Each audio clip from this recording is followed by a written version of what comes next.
bizə kömək edən idmançılarımız var, gənclərimiz, yeniyetmələrimiz var ki, onların hətta məşqə gəlməyə pulları çatmır. Gəlirik məşqə, burada xidmətçilərdir, bir çox insanlardır, işçilər var. Yəni o qədər acınacaqlı vəziyyətdir ki, bizdən xahiş edirlər ki, maşınınızı yuyaq, heç olmazsa 5-10 manat qazansınlar.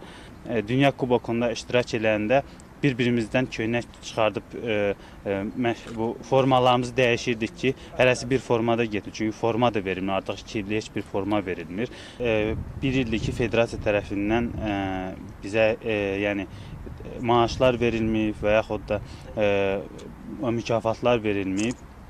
Artıq bir ildir ki, biz heç bir təlim-məşq toplanışı keçməmişik. Bir çox şəraitlər hal-hazırda yoxdur. Hətta zalda içməyə su belə verilmir.